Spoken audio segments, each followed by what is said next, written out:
매일 성경과 함께하는 오늘의 큐티 시간입니다. 10월 10일 오늘의 말씀은 역대하 22장 1절에서 12절입니다.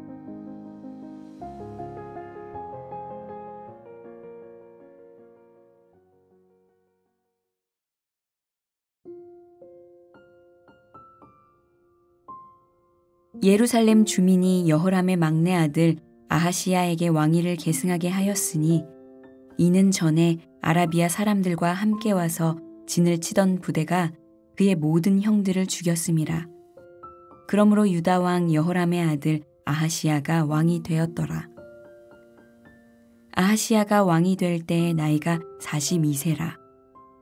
예루살렘에서 1년 동안 다스리니라. 그의 어머니의 이름은 아달랴요 오므리의 손녀더라. 아하시야도 아합의 집길로 행하였으니 이는 그의 어머니가 꾀어 악을 행하게 하였음이라.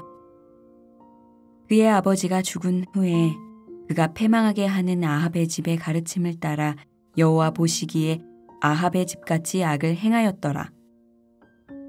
아하시야가 아합의 집의 가르침을 따라 이스라엘 왕 아합의 아들 요람과 함께 길랏 라못으로 가서 아람 왕 하사엘과 더불어 싸우더니 아람 사람들이 요람을 상하게 한지라. 요람이 아람 왕 하사엘과 싸울 때에 라마에서 맞아 상한 것을 치료하려 하여 이스라엘로 돌아왔더라.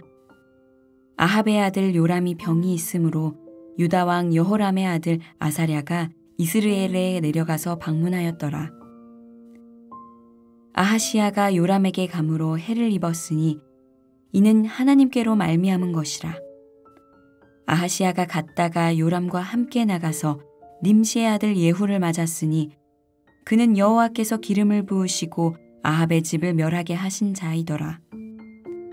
예후로 하여금 아합의 집을 심판하게 하실 때에 유다 방백들과 아하시야의 형제들의 아들들 곧 아하시야를 섬기는 자들을 만나서 죽였고 아하시야는 사마리아에 숨었더니 예후가 찾음에 무리가 그를 예후에게로 잡아가서 죽이고 이르기를 그는 전심으로 여호와를 구하던 여호사밧의 아들이라 하고 장사하였더라. 이에 아하시야의 집이 약하여 왕위를 힘으로 지키지 못하게 되니라. 아하시야의 어머니 아달랴가 자기 아들이 죽은 것을 보고 일어나 유다 집의 왕국의 씨를 모두 진멸하였으나 왕의 딸 여호사브앗이 아하시야의 아들 요아스를 왕자들이 죽임을 당하는 중에서 몰래 빼내어 그와 그의 유모를 침실에 숨겨 아달랴를 피하게 하였으므로 아달랴가 그를 죽이지 못하였더라. 여호사브앗은 여호람의 왕의 딸이요 아하시야의 누이요 제사장 여호야다의 아내이더라. 요아스가 그들과 함께 하나님의 전에 6년을 숨어있는 동안에 아달랴가 나라를 다스렸더라.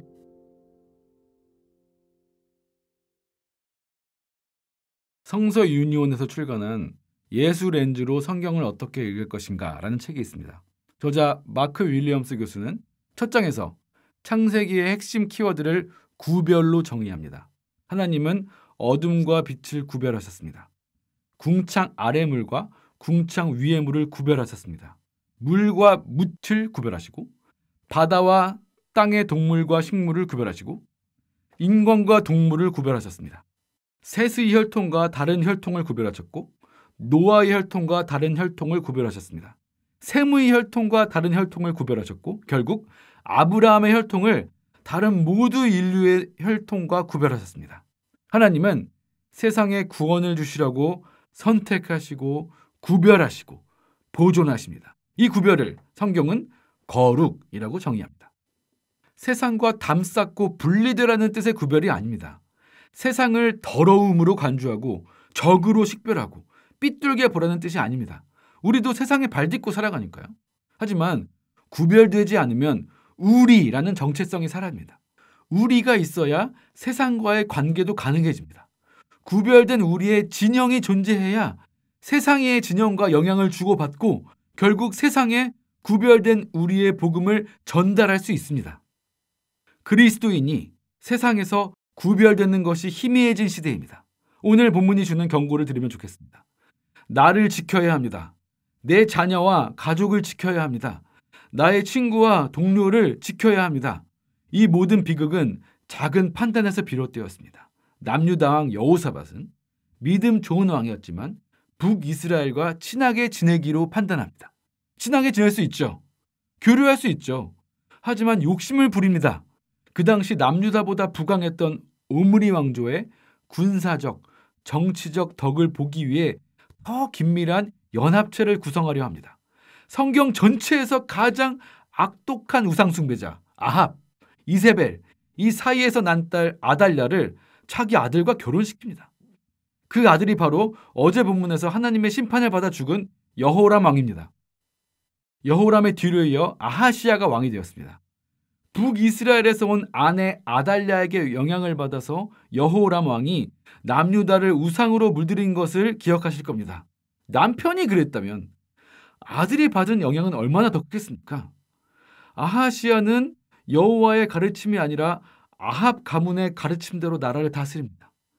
여호사밧의 오류는 무엇입니까? 세상에 좋은 것만 쏙 취하고 내 믿음은 지킬 수 있다고 자신만만한 것입니다.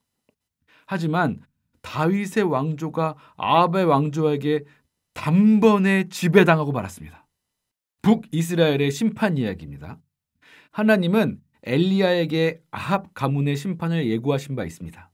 그리고 그 심판은 엘리야의 후계자 엘리사의 때에 이루어집니다.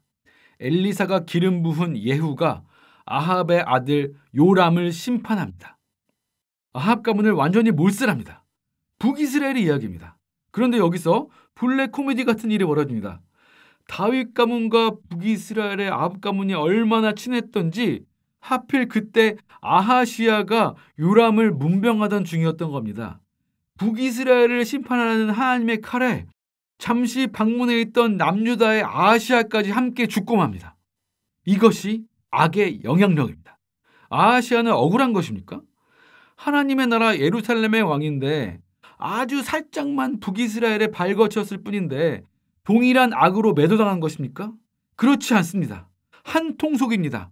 하나님이 악을 심판하시는 날에 악과 구별되지 못한 무늬만 하나님 백성인 자들은 아하시야처럼 함께 대가를 치를 것입니다.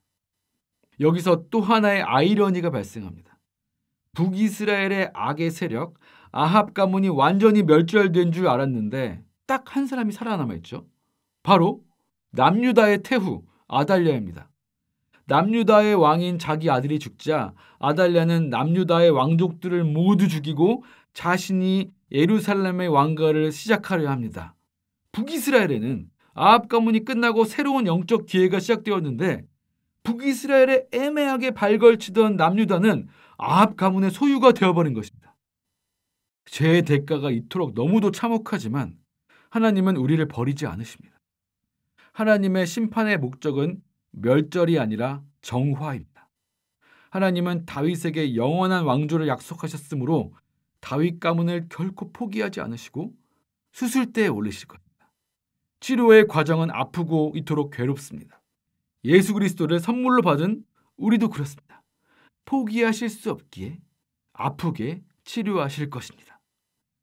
여호사브앗이라는 이름을 기억합시다. 우상화된 다윗 가문에서 영적으로 깨어있던 여성이었습니다.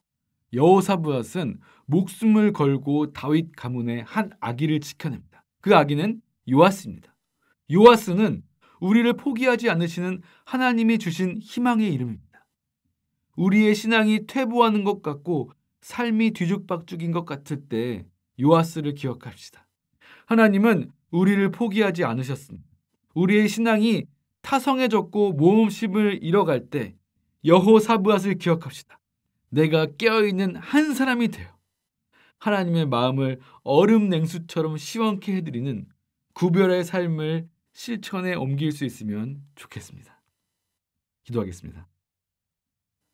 악은 어떤 모양이라도 버리라 말씀하신 주님, 오늘도 갖은 핑계를 대며 세상과 혼합되려는 우리를 지켜주시고 하나님이 기뻐하시는 거룩, 구별된 모습을 찾아가고 회복할 수 있도록 인도하여 주시옵소서. 예수님의 이름으로 기도합니다. 아멘.